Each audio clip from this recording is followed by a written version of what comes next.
Yeah, it's I can imagine. I can imagine that, because when I the fact is, really, in my opinion, my humble opinion, when talking to you, I must say, I would say it's James Brown and yourself. You guys are really the most important people. You know this. I don't have to tell you. I tell you nothing.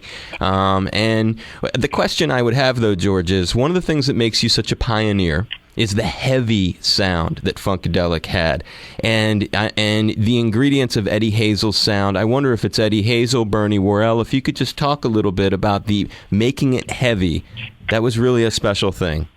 Well, I mean, Eddie Hazel, Bernie Worrell, Billy Bass, Tiki, and Tyrell Ross.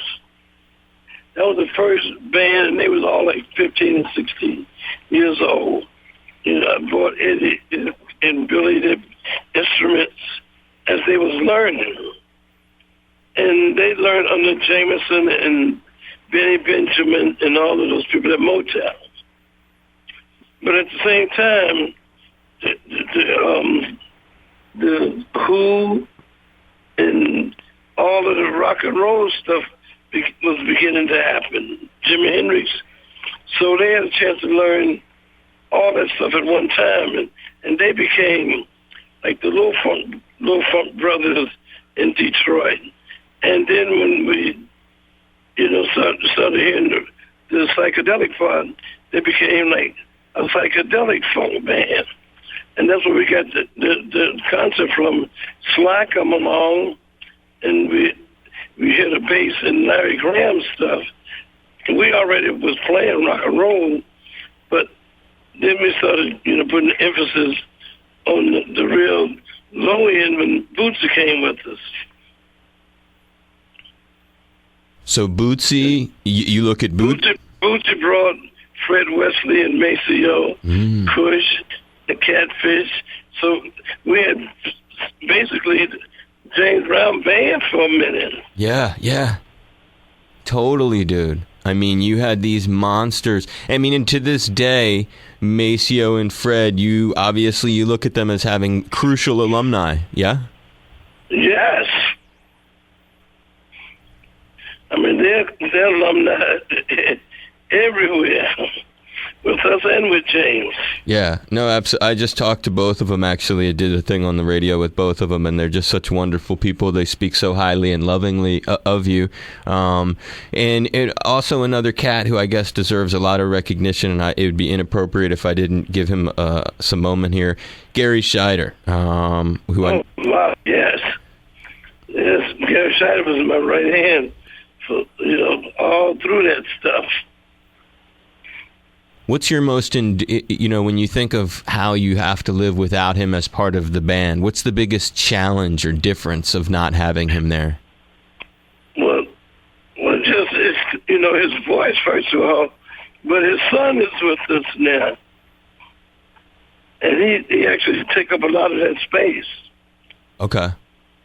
Garrett is with us now, and he take a lot of that space up. His younger brother was with us a minute, but Garrett still is. But between Garrett Scheider and Glenn Gowen.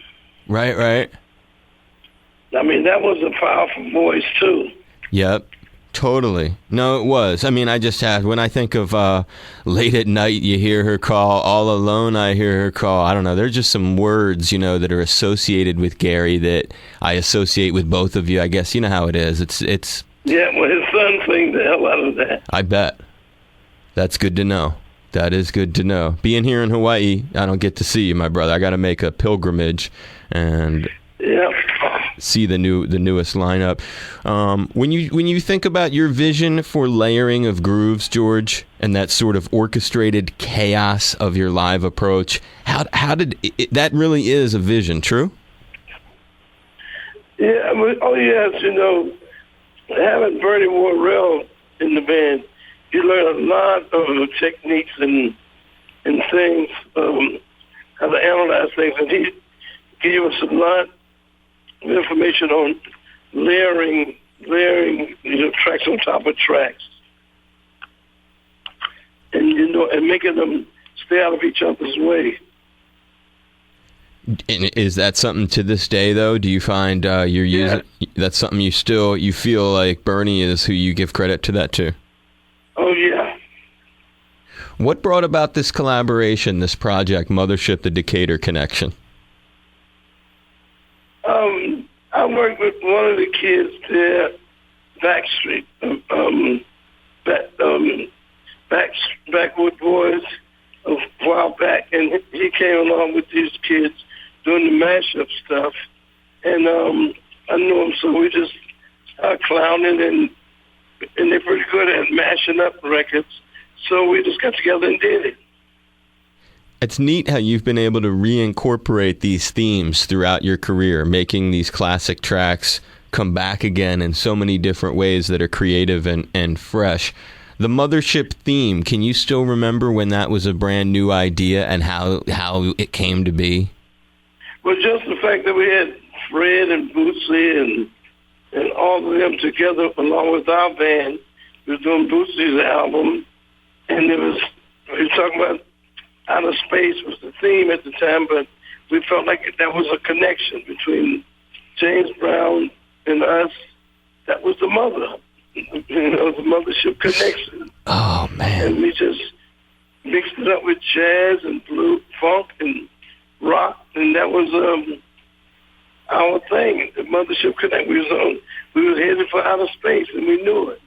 Yes, you were, my brother. I'm just bowing in awe because you just summed it up so beautifully there. That Mothership that you brought out in '96, George, was that actually the same one, or was that a remake of the Mothership? That was a remake. We just gave it to the Smithsonian Institute. The remake you gave to them? Yep, From 1996, and it was made to look pretty much authentic, like the original one. Yeah, it was the same blueprint.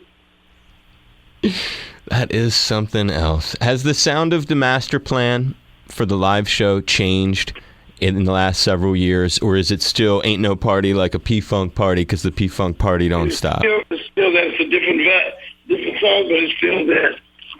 It's still that. You're gonna hear some new stuff pretty soon. That'll reassure you that there ain't no party like a P-Funk party.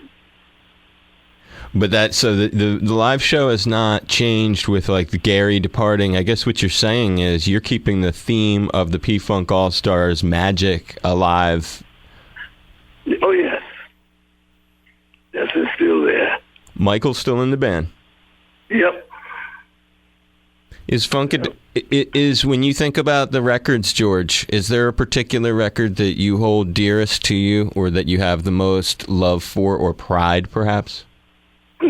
Well, probably Knee Deep would probably be the one I would have for as making a record, producing a record. That one, and then Atomic Dog. But most of them, it's hard to find one that I like particularly more than the rest of them. But those two, I think, studio-wise, I think, came out really unequal.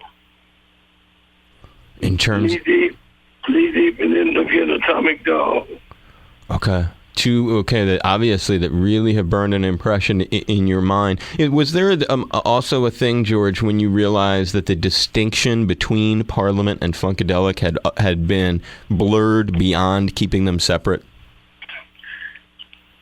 Well, no, not really, because I still can see them,